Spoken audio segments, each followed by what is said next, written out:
नमस्कार, news brief में आपका स्वागत है। मैं हूं आपके साथ तान्या वर्मा। तो चलिए शुरुआत करेंगे बुलेटिन की। बांग्लादेश में अल्पसंख्यकों पर हो रहे अत्याचार के खिलाफ अब कश्मीर घाटी से भी आवाज उठने लगी है। श्रीनगर में आज अल्पसंख्यक समुदाय ने प्रदर्शन करते हुए इस मामले में मानवाधिकार आयोग और संयुक्त राष्ट्र की चुप्पी पर सवालिया निशान लगाए।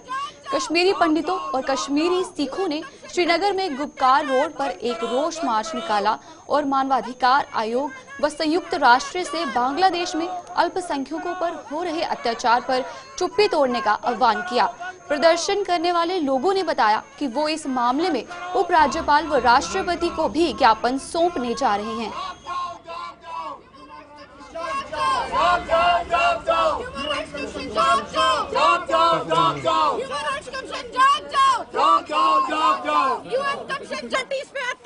बंद करो, बंद करो, बांग्लादेशी माइनॉरिटीज पे अत्याचार बंद करो, बंद करो, बंद करो, बंद करो। देखिए, हम किसी गवर्नमेंट के खिलाफ प्रदर्शन नहीं कर रहे हैं, हम खाली ह्यूमन राइट्स कमीशन को जागने के लिए कह रहे हैं, क्योंकि जब हर टाइम ह्यूमन राइट्स कमीशन चिल्लाता है वहाँ अत्याचार, यहाँ अत्याचार। आज अगर बांग्लादेश में माइनॉरिटीज मर रहे हैं, ह्यूमन राइट्स कमीशन कहाँ है? गवर्नमेंट ऑफ इंडिया यूएनओ कहाँ है? वो क्यों नहीं उनकी प्रॉपर्टी को सेव कर रहे, उनके जानो माल की रक्षा कर रहे? हम वही माइनॉरिटीज ऑफ कश्मीर, जो इसमें हमारे सरदार क्रिश्चियन और हिंदू लोग हैं, यही चाहते हैं कि बांग्लादेश में जो हमारे माइनॉरिटीज को मारा जा रहा, उनका कत्लेआम किया जा रहा, इसको रोका जाए, जल्द से जल्द रोका जाए, नहीं तो बहुत बड़ा प्रदर्शन आने वाले दिनों में कश्मीर घाटी में देखने को मिलेगा। मेमोरेंडम एलजी ऑफिस तो प्रधानमंत्री और राष्ट्रपति तक जाएगा, यूएनओ तक जाएगा थ्रू एलजी, क्योंकि हमारे स्टेट के जो हेड है हमारे एलजी साहब है। हम उम्मीद करते हैं एलजी साहब ये हमारी जो आवाज है पूरे हिंदुस्तान तक जरूर पहुंचाएंगे। जो इनोसेंट किलिंग्स, जो इनोसेंट बच्चों को उनको मारा जा रहा है, उन पर जुल्म किया जा रहा है, वहाँ हम ह्यूमन राइट्स से यही अपील भी करते हैं कि ताकि वो जाग जाएं। जबकि वो हर एक मामले में इंटरफेयर करते हैं, तो इस मामले में वो क्यों पीछे रह रहे हैं? तो उनको भी चाहिए इसमें इंटरवीन करके, ताकि ये जो इनोसेंट किलिंग्स हो रही हैं और लॉसेस हो रही हैं, लाइव लॉसेस हो रही हैं, तो इसमें उनको भी चाहिए ये अपना रोल अदा करना, ताकि ये इनोसेंट किलिंग ना हो, आम और किसी जगह पर इसका असर ना पहुँचे, क्योंकि इसके असरात जो हैं वो काफ़ी और भी ख़राब निकल सकते हैं। इससे बेटर ये है कि वो इंटरवीन करके इस मामले को अच्छे तरीके से, सही तरीके से सुलझाए। नहीं, हम बांग्लादेश सरकार से भी अपील करते हैं, उनसे भी यही बात बोलते हैं कि जो एमिकेबली, जो अच्छे ढंग से इसका रास्ता निकाला जाए, वो रास्ता निकाल के उसका हल निकाला जाए, ताकि ये इनोसेंट मास किलिंग जो हो रही है ये नहीं होनी चाहिए।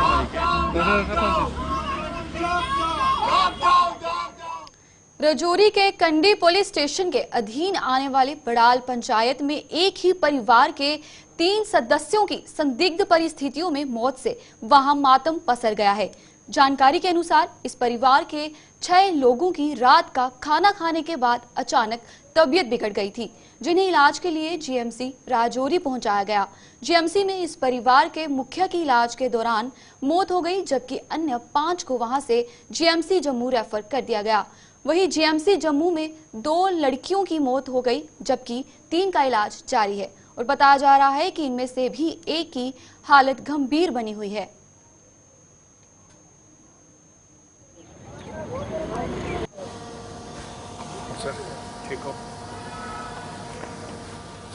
ठीक है, कंडी छोड़ना। राजौरी के कंडी इलाके के बिढ़ाल इलाके से खबर सामने आ रही है, जहां खाना खाने के बाद कुछ लोगों की तबीयत खराब हुई, जिसके बाद उनको मेडिकल कॉलेज राजौरी लाया गया, जहां से 5 लोगों को जम्मू मेडिकल कॉलेज रेफर कर दिया गया। अब खबर आ रही है कि इसमें 2 बच्चियों की जम्मू में मौत हुई और उनके वालिद की राजौरी में। इस वक्त उनका पोस्टमार्टम किया। डॉक्टर साहब कुछ नहीं बताइए, क्या पाया जा रहा है आपकी तरफ से इस वक्त? जो हमारी इन्फॉर्मेशन आई, कल दिन में हमारे पास एक पेशेंट आया था, elevated history of food poisoning, तो उसको फीवर था और स्वेटिंग की हिस्ट्री थी, तो उसके बाद उसको एडमिट किया गया जीएमसी में। उसके बाद कल रात 7 बजे इसकी डेथ हुई है। सुबह सवेरे हमें इन्फॉर्मेशन आई कि इसको पोस्टमार्टम कराना मतलब है, तो पोस्टमार्टम हमने कर दिया है। जो फैक्ट्स थे वो हमने देख लिए हैं, और इसके जो विसरा हैं और जो सैंपल्स हैं वो हम जुम्मा फैसल भेजेंगे, उसके बाद ही पता चलेगा कि इसमें क्या पाया गया है। इब्तिदाई में कुछ ऐसा लग रहा है कि कारण हो सकता है? इब्तिदाई में तो जो हमने देखा है तो वो मगर हम रिवील नहीं कर सकते वो फैक्ट्स क्या हैं, क्योंकि इसमें FIR लग जाएगी, वो हम आगे मीडिया में नहीं बता सकते हैं। Thank you sir, thank you.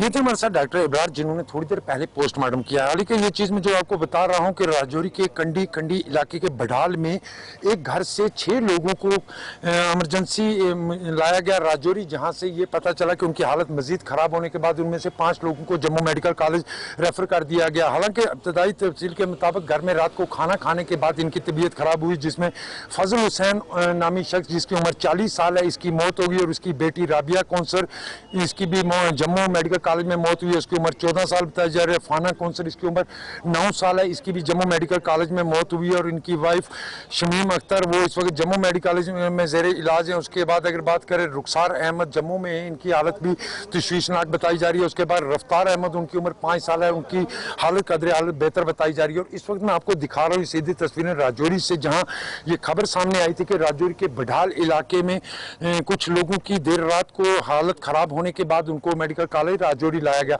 हालांकि उनके अहले खाना भी यहाँ मौजूद जरूर है, मगर जिस तरह ये बताया जा रहा है कि नज़दीकी रिश्तेदार को इनका यहाँ मौजूद नहीं है। हालांकि इनके सिर्फ बताया ये भी जा रहे हैं इकलौता माँ बाप का बेटा था, मगर ये भी कहा जा रहा है कि 2 तारीख को, इस महीने की 2 तारीख को इनके घर में एक शादी हुई थी।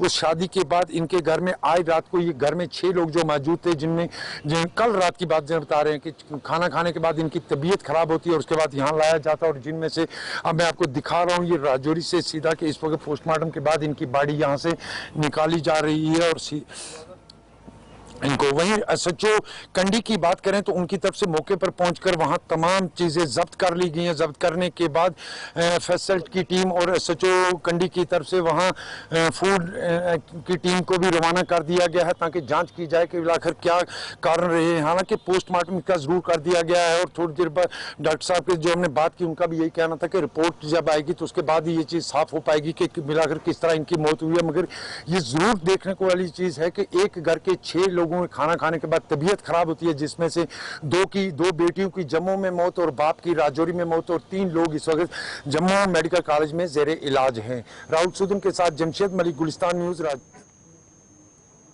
जम्मू के सोहांजना इलाके में रिंग रोड पर बने टोल प्लाजा के विरोध में प्रदर्शनों का सिलसिला जारी है।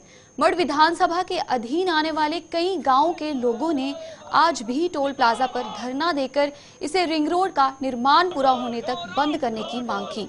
इन लोगों ने चेतावनी दी कि अगर इस टोल प्लाजा के फौरी तौर पर बंद न किया गया तो वो कल से बड़ा आंदोलन शुरू करने पर मजबूर हो जाएंगे। दूसरी ओर इस प्रदर्शन की सूचना मिलते ही मढ़ विधानसभा के विधायक सुरेंद्र भगत भी मौके पर पहुंचे और उन्होंने भी आरोप लगाया कि रिंग रोड के निर्माण के लिए जिन लोगों से जमीनें ली गई थी उन्हें अभी तक उसका मुआवजा नहीं मिल पाया है। इसके अलावा रिंग रोड भी अभी तक पूरी नहीं बन पाई है और इसके बावजूद लोगों से टोल की वसूली करना सरासर गलत है। एडमिनिस्ट्रेशन हाय हाय हाय हाय हाय जिंदाबाद। No road no toll, no road. इतने पुलिस कट्टा दी है, ये सारा गुंडागर्दी चला दी है। जिन्ने भी मुलाजिम इतने लगे बाहर से, जिन्ने भी लगे सारे चिट्टा व्यापार करा देता है और कोई भी लोकल की कोई फैसिलिटी दे इतों कोने घा बड्ढन जाना अगे या कोई तेल लैन जाना उनका भी टोल कटवा सब गए। जोल्ले तक रोड कंप्लीट नहीं होता असें टोल नहीं बनते ना, और वास्ते भावें साढ़े पर्चे लान भावें असें लाठी चार्ज कर जो मर्जी कर। असें तो सनाई मीडिया ने और अस पूरी गौरमेंट इसी सुनाना चाहते कि जोल्ले तक रोड कंप्लीट नहीं होया टोल नहीं लगन देना। कट्टिया ऑटो वाले ने उन्हें 2 लेडीज पाली अपनी फैमिली दियां और उसी असें पैसे वापस दो। जोल्ले मैं मैनेजर की पूछे तू कल कट्टिया उन्हें बदतमीजी की सारे कन्नै, ठीक है। मैं जो खड़ोता IDO साहब आखते कि मैनेजर तेरे को माफी मंगता है और बाद उन्हें एक बयान दिता कि टोल अस नहीं कट्टा, टोल राती पुलिस कट्टा दी। इन्नी गल उन्हें आखी DG साहब, उन्हें आखिया पुलिस राती टोल कट्टा दी। और टोल प्लाजा के खुलने से जहां पर काफी सारी हमारे लोकल किसान भाइयों को भी दिक्कत आ रही है, हमारी एक ही प्रशासन से मांग है कि जब तक रोड कंप्लीट नहीं होगा तब तक यहाँ पर कोई भी टोल जो है ये किसी भी किसान भाई से या किसी भी गाड़ी वाले से यहाँ पर कोई भी टोल काटा ना जाए। प्रशासन से मैं हाथ जोड़कर अपील करता हूं, अगर आज से ये टोल प्लाजा यहाँ पर बंद नहीं किया गया, टोल काटना लोगों का बंद नहीं किया गया, तो कल से हम सभी यहाँ के जितने भी मठ विधानसभा में हमारे गांव आते हैं, सब जहाँ पर आंदोलन के लिए सब किसान भाई और यहाँ के लोकल लोग, सरपंच, पंच, एमएलए, बीडीसी, डीडीसी, सब हम इकट्ठे यहाँ पर बैठ के, जहाँ पर अगर हमें आंदोलन करना पड़ा तो हम आंदोलन भी करेंगे। हम प्रशासन से पहले ही हाथ जोड़कर प्रार्थना करते हैं कि इस टोल प्लाजा को बंद कर दें। जब तक ये रोड कंप्लीट नहीं होगा, यहाँ पर ये कोई भी किसी भी व्यक्ति से टोल ना काटा जाए। यही हमारी प्रशासन से आग्रह, हाथ जोड़कर अपील है। आप देखिए कि आज जो लोगों का रोष था, कल इन्होंने हमारे से बात करके टोल को बंद किया गया और रात को इन्होंने दोबारा जो हैवी गाड़ियाँ थी उन पर खोला गया। हमारा कहने का मतलब यही है कि आप जो इन्होंने लैंड एक्वायर की थी, आज तक उनको लोगों का कंपनसेशन नहीं मिला है। उनका कंपनसेशन दिया जाए और जो 20 किलोमीटर इन्होंने दायरा बोला है, उसके जो दायरे में लोग आते हैं उनको कैसे इलेक्शन देनी है, किस तरीके से देनी है, उस पर थोड़ा हमें रिटर्न में चाहिए। ऐसा ना हो कि कल आज हम उठ के चले जाएं, कल दोबारा ये शुरू हो जाए।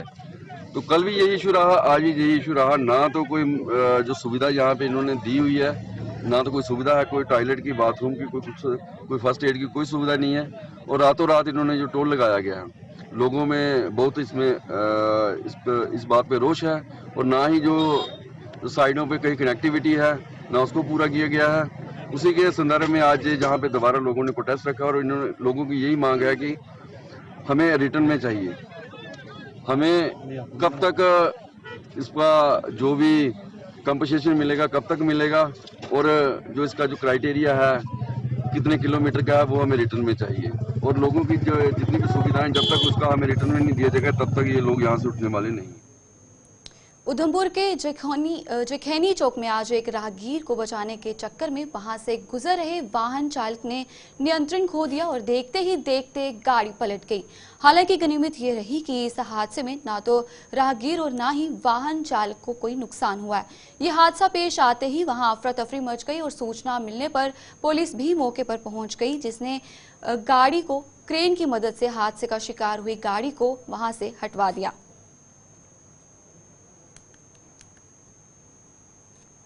जम्मू में बसे रोहिंग्याओं को वापस इनके मुल्क म्यांमार भेजने के मामले पर भाजपा और कांग्रेस पार्टी एक बार फिर आमने सामने आ गई है और भाजपा हालांकि रोहिंग्याओं को बाइज्जत उनके मुल्क वापस भेजने की वकालत कर रही है, वहीं कांग्रेस ने भाजपा पर रोहिंग्याओं को लेकर राजनीति करने का आरोप लगाया है। भाजपा के पूर्व प्रदेश अध्यक्ष रविंद्र रैना और प्रदेश कांग्रेस के प्रवक्ता रविंद्र शर्मा ने इस मामले पर अपनी प्रतिक्रियाएं दी हैं और आइए आपको बताते हैं क्या कहना है इन दोनों के नेताओं का।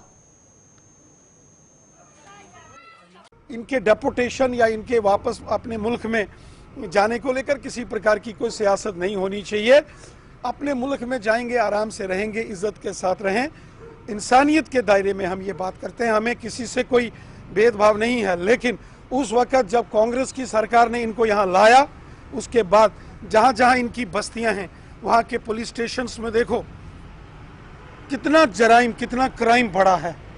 वो केवल ये नहीं है कि किसी एक समुदाय के घरों में चोरियां, हर एक, मैं देख रहा था बठिंडी सुंजमा के एरिया में, वहाँ के मुसलमान लोग ही खुद कह रहे थे कि हमारे घरों के दरवाजे तोड़े जा रहे हैं, ज़बरदस्ती चोरियां हो रही हैं, डकैती, दुकानों को चोरियां करके उनको निशाना बनाया जा रहा है। तो मुझे लगता है कि इस पर बड़ी संजीदगी के साथ विचार करना पड़ेगा। सबको विचार करके इज्जत के साथ इनको वापस अपने मुल्क में भेजना चाहिए। देखिए, नेशनल कॉन्फ्रेंस को इस मामले पर राजनीति नहीं करनी चाहिए। एक दूसरे मुल्क के शहरी हैं, म्यांमार के रहने वाले हैं, वहाँ हालात खराब हुए तो देखिए, भारतीय जनता पार्टी केंद्र में 11 साल से बैठी है और रोहिंग्याओं का मसला हर बार जब चुनाव आते हैं या संवेदनशील मुद्दे को उठा करके लोगों की भावनाओं के साथ टच करती है। कई बार कहा गया कि ये सिक्योरिटी थ्रेट है, तो फिर क्यों नहीं भारतीय जनता पार्टी और केंद्र सरकार इनको किसी जम्मू कश्मीर से बाहर कहीं सुरक्षित जगह पे शिफ्ट कर देते। ये बात तो है, किसी ने रोका नहीं।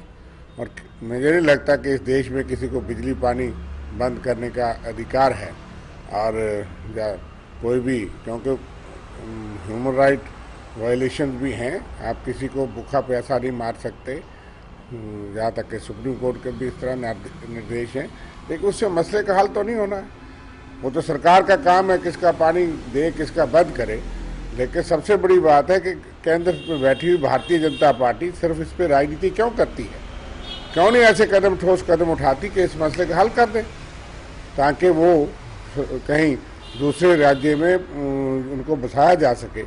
ये तो इंटरनेशनल ट्रीटी के साथ इन लोगों को यहाँ पे भेजा गया है UN कमीशन के तहत। इसलिए बीजेपी को सिर्फ राजनीति करने से बेहतर होगा कि इस मसले का हल करें और कहीं इनको सुरक्षित जगह पे जम्मू से बाहर बसा सकते हैं। बसा ये केंद्र सरकार और राज्य सरकार के बीच का मामला है। देखिए, हम कहते हैं कि ठोस और मजबूत हल करना चाहिए बीजेपी को केंद्र सरकार में बैठे हुए, क्योंकि कई बार वही ये मसला उठाते आए हैं और राजनीति करते आए। चिनाब दरिया पर इंद्री परगवाल और रजौरिया को जोड़ने वाले पुल का निर्माण कार्य दिसंबर 2025 तक पूरा कर लिया जाएगा। इस पुल का नींव पत्थर साल 2018 में रखा गया था और आज करीब 6 साल बीतने के बावजूद भी ये निर्माण पूरा नहीं हो पाया है। अखनूर के विधायक मोहन लाल भगत ने आज इस निर्माण कार्य का जायजा लिया और बताया कि इस काम को पूरा करवाने में वह कोई कसर नहीं छोड़ेंगे। उन्होंने प्रशासन के अधिकारियों और जनप्रतिनिधियों से भी इसकी जानकारी ली और इसे हर हाल में दिसंबर 2025 तक पूरा करने का आश्वासन दिया।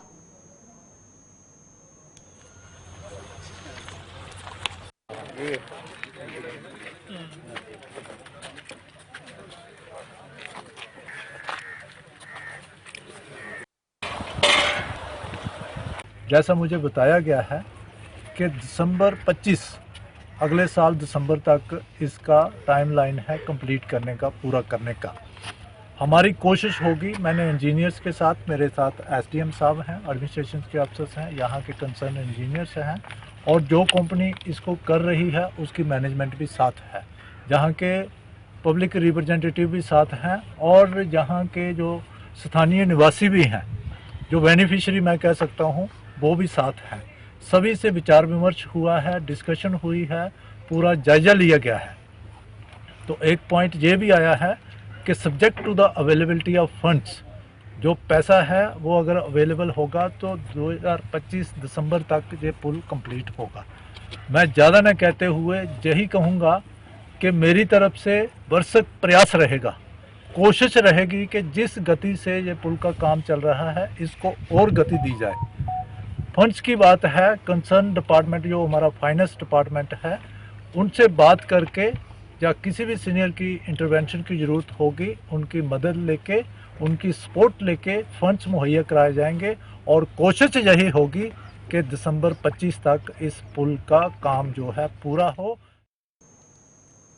जिला पुंछ की तहसील हवेली में सेना की 39 RR द्वारा ऑपरेशन सद्भावना के तहत government higher secondary school Sahir Khwaja में फुटबॉल लीग का सफलतापूर्वक आयोजन किया गया।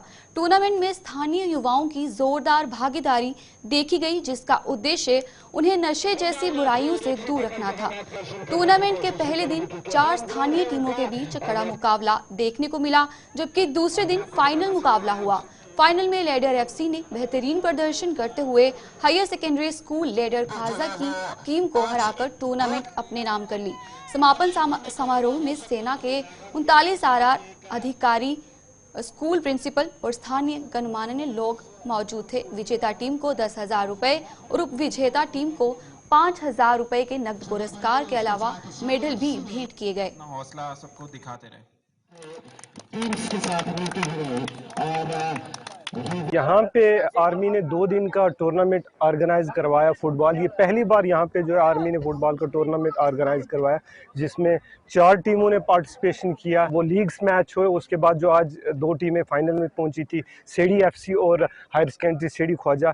और सेडी FC ने ये जो मैच आज 1-0 से विन किया और मैं बधाई देता हूँ, मेरी टीम ने वो विन किया। हालांकि जो रनर अप टीम थी उनने भी बड़ा बेहतरीन खेल का प्रदर्शन दिखाया। और गेम का ये होता है कि कभी कभी जो है अच्छी टीम्स जो है वो नाकामयाब रहती। मैं रिक्वेस्ट करता हूँ इंडियन आर्मी से और उनका तहे दिल से शुक्रिया अदा करता हूँ कि वो इस तरह के टूर्नामेंट्स बार बार करवाएं। बहुत सारे जो नौजवान हैं वो ड्रग्स में इन्वॉल्व होते हैं और मेरी ये रिक्वेस्ट है, आपने नौजवान को कि जो है ड्रग्स और इस तरह की जो लान की नशे उनसे दूर रहें और स्पोर्ट्स में जो है ज़्यादा से ज़्यादा वो इन्वॉल्व हों। 39 RR हाड़ी बुड्ढा जो है उन्होंने इन दिनों में एक यहाँ पर हायर सेकेंडरी स्कूल सेडी ख्वाजा को चुना और फुटबॉल का एक लीग करवाया और उस लीग का नाम दिया हाड़ी बुड्ढा जो है फुटबॉल लीग।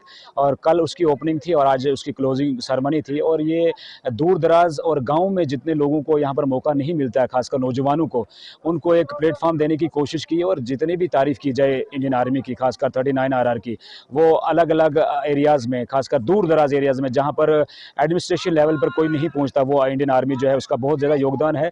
और इस सिलसिले की कड़ी यहाँ पर आज टूर्नामेंट, आज उसका फाइनल मैच था। आज उसका final match high secondary school सेडी ख्वाजा और सेडी FC के बीच खेला गया और एक बहुत बड़ा रोमांच था। और इंडियन आर्मी की यहाँ पर जो पब्लिक रिलेशन है, उसका बॉन्डिंग है, वो काफ़ी अच्छा जा रहा है और डेवलपमेंट के लिहाज से भी काफ़ी अच्छा, सद्भावना के तहत बहुत से प्रोग्राम करवा रही है। देखिए, मैं आपको बताता चलूँ कि यहाँ पे 2 दिन का ये फुटबॉल टूर्नामेंट जो है इसका इनेकाद किया गया, जो इंडियन आर्मी की तरफ से था। तो इसमें 4 टीमों ने पार्टिसिपेट किया। कल जो है 2 मैच हुए और आज इसका फाइनल खेला गया। तो मैं समझता हूँ कि ये एक बहुत बड़ा इनिशिएटिव है। तो इस तरह की जो स्पोर्ट्स एक्टिविटीज़ हैं उनका होना बहुत ज़रूरी है। बच्चे जो हैं वो स्पोर्ट्स में इन्वॉल्व रहें, ना कि एंटी नेशनल एक्टिविटीज़ या ड्रग्स जैसी जो इस वक्त एक लानत जो है इस वक्त हमारी सोसाइटी में फैल चुकी है। तो हम उम्मीद करेंगे कि आइंदा भी इंडियन आर्मी इस तरह के इनिशिएटिव लेगी। अपना हौसला सबको। जम्मू के मड ब्लॉक के गांव चड़काली में मात्र एक दिन पहले सड़क पर की गई ब्लैक टॉपिंग उखड़ने लगी है। ब्लैक टॉपिंग के उखड़ने से सरकारी परियोजनाओं की गुणवत्ता की भी पोल खुल चुकी है। स्थानीय लोगों में सरकार के प्रति बेहद रोष देखा जा रहा है, जिन्होंने इसकी जांच करवाने की मांग की है। लोगों के मुताबिक उनसे वसूले जा रहे टैक्स के पैसे की बर्बादी की गई है, जिसका सरकार को हर हाल में संज्ञान लेना चाहिए। ਅਸੀਂ ਇਹ ਗੱਲ ਆਖਣੀ ਆ ਵੀ ਪੈਸਾ ਸਾਡੀ ਗਾੜੀ ਕਮਾਈ ਦਾ, ਸਾਰੇ ਲੋਕਾਂ ਦਾ ਪੈਸਾ ਟੈਕਸ ਜਾਂਦਾ ਹੈ, ਸਾਰੇ ਲੋਕਾਂ ਦੀ ਗਾੜੀ ਕਮਾਈ ਹੈ। ਲੇਕਿਨ ਅਸੀਂ MLA ਤੱਕ ਵੀ ਗੱਲ ਪਹੁੰਚਾਈ ਢੀ, ਉਸੇ ਵੇਲੇ ਸ਼ਾਮੀ ਪਹੁੰਚਾਈ ਢੀ। ਅਸੀਂ ਅੱਜ ਵੀ ਸਾਡੀ ਮੀਟਿੰਗ ਹੀ, ਅਸੀਂ ਅੱਜ ਉੱਥੇ ਵੀ ਜ਼ੋਰ ਸ਼ੋਰ ਕਰਨਾ ਇਹ ਗੱਲ ਰੱਖੀ ਹੈ ਗਿਆ ਮਾਰੇ ਇਹਦੇ ਇੱਕ ਸਕੈਨ ਲਿਆ ਜਾ, ਐਕਸ਼ਨ ਕੀ ਭੇਜਿਆ ਜਾ, ਡੀ ਕੀ ਵੱਡੇ ਅਫਸਰ ਆਪੂ ਵੀ ਆਓ। 7:30 ਸੀ ਇਹ ਕਹਿੰਦੇ ਹੁੰਦੀ ਵੀ ਅੱਜ ਮੀਟਿੰਗ ਹੋਈ, ਜਿਹੜੇ ਸਾਡੇ ਅਧਿਆਕਸ਼ ਨੇ ਜਿਹੜੇ ਜੰਮੂ ਪ੍ਰਦੇਸ਼ ਦੇ ਮੈਂ ਹੁੰਦੇ ਅੱਗੇ ਵੀ ਇਹ ਗੱਲ ਰੱਖੀ ਹੈ। ਤੇ ਆਖਣ ਦਾ ਸਾਡਾ ਇਹ ਮਤਲਬ ਹੈ ਬਈ ਇਹ ਜਿਹੜਾ ਮਹਿਕਮਾ ਆ ਇਹ ਕਿੱਥੇ ਸੁੱਤਾ ਦਾ ਹੈ। ਇਹ ਮਹਿਕਮੇ ਦਾ ਕੰਮ ਦੇਖਣਾ ਕਿ ਬਲੈਕ ਟਾਪ ਕਰ ਰਹੇ ਆ, ਥੱਲੇ ਅਰਥ ਵਰਕਿੰਗ ਸਹੀ ਹੋਈ ਦੀ ਹੈ, ਕੈਂਕਰਾ ਮੈਟਰਿੰਗ सही ਹੋਈ ਦੀ ਹੈ, ਕੈਂਕਰੀ ਪੇ ਦੀ ਚਾहे नहीं पे दी, ये हाथों से उतर रही। देखो आपने देखा आगे मौके पे सब लोग पब्लिक इकट्ठी हुई है, लेकिन मैं महकमे पे दोष लगाऊंगा, जो डी है, जेई है, एक्शन है, ये कहाँ सोए हुए हैं लोग महकमे वाले। नहीं, बर्बाद तो हुआ है लेकिन होने नहीं है ना देंगे हम लोग। पब्लिक किस लिए है? पब्लिक आजकल जागृत है देशराज जी, उनको पता है जी हमारे टैक्स का पैसा है, ऐसे थोड़ी छोड़ देंगे जी। पब्लिक वाले नहीं छोड़ेंगे जी, ऊपर तक जाना पड़ेगा जी, ऊपर तक भी जाएंगे, LG के पास भी जाएंगे, चीफ मिनिस्टर के पास भी जाएंगे जी। लोग ऐसे थोड़े पैसा बर्बाद होने देंगे। ਤੇ ਮਾਰੋ ਕੱਲ ਅਜੇ ਪਈ ਹੈ ਤੇ ਅੱਜ ਬੁੱਕੇ ਕਰਨਾ ਆਹ ਇਕੱਠੀ ਕਰ ਰਹੇ ਨੇ ਤੇ ਆਹੀ ਚਾਹੁੰਦੇ ਆ ਵੀ ਇਹ ਠੀਕ ਟੰਗਾਈ ਪਾਉਣੀ ਚਾਹੀਦੀ ਹੈ ਤੇ ਠੀਕ ਕੰਮ ਹੋਣਾ ਚਾਹੀਦਾ ਜੀ। ਹਾਂਜੀ, ਜੇ नहीं कोई सुनयान लाता। चलिए न्यूज ब्रीफ में फिलहाल इतना ही, मुझे दीजिए इजाजत, नमस्कार।